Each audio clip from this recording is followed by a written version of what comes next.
বাংলাদেশ ওমানের মধ্যে কূটনৈতিক সম্পর্ক স্থাপনের ৫০তম বার্ষিকী উপলক্ষে ওমানের রাজধানী মাস্কাটত অনুষ্ঠিত এই মনোজ্ঞ সামরিক সাংস্কৃতিক অনুষ্ঠান। বাংলাদেশ দূতাবাস মাস্কাট এবং ওমানের সশস্ত্র বাহিনীর যৌথ উদ্যোগে আয়োজিত এই অনুষ্ঠান দুই দেশের দীর্ঘদিনের বন্ধুত্বরে আরও দৃঢ় করিবে যোগ্য অনন্য আয়োজন হিসেবে বিবেচিত হয়। ৩ দিন ব্যাপী আয়োজনের প্রথম দিন অনুষ্ঠিত হয় ওমান বাংলাদেশ যৌথ সামরিক সঙ্গীত অনুষ্ঠান, যেখানে বাংলাদেশ সশস্ত্র বাহিনীর সম্মিলিত ব্যান্ড ও অর্কেস্ট্রা দল এবং ওমানের সামরিক ব্যান্ড অংশগ্রহণ করে। পরের দিন আয়োজন করা হয় বাংলাদেশ নাইটস। অনুষ্ঠান মাস্কাটের আলকুয়াইর এলাকাত ফ্লাগ স্কোয়ারত অনুষ্ঠিত হয়।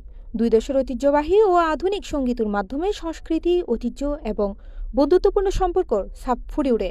বাংলাদেশ দূতাবাস রাষ্ট্রদূত রিয়ার এডমিরাল খন্দকার মেজবাউল আজিম হয় উদ্দেশ্য বাংলাদেশ ও ওমানের বন্ধুত্ব আরও সুদৃঢ়করণ এবং সাংস্কৃতিক বিনিময় বৃদ্ধিকরণ।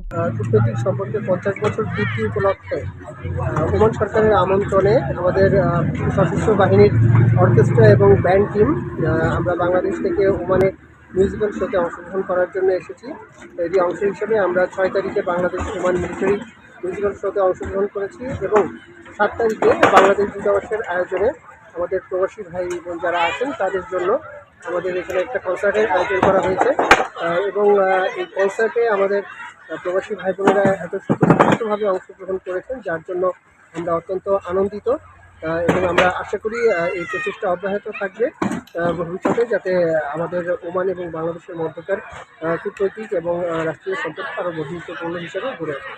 অনুষ্ঠানত বিভিন্ন দেশের কূটনৈতিক উচ্চপদস্থ সামরিক কর্মকর্তা, সরকারি প্রতিনিধি ও শত শত বাংলাদেশি প্রবাসী অংশ লয়। আসলে আজকে বাংলাদেশ সশস্ত্র বাহিনী কর্তৃক পরিবেশিত এই সুন্দর একটি আয়োজনের পরে কিছু বলা আমার পক্ষে আর সাজে না। এত সুন্দর, এত মনোমুগ্ধকর একটা পরিবেশনা তারা সবাই মিলে করেছে। আমরা সবাই তাদেরকে একটা জোরে করতালি দেব। C+ TV, Chittagong.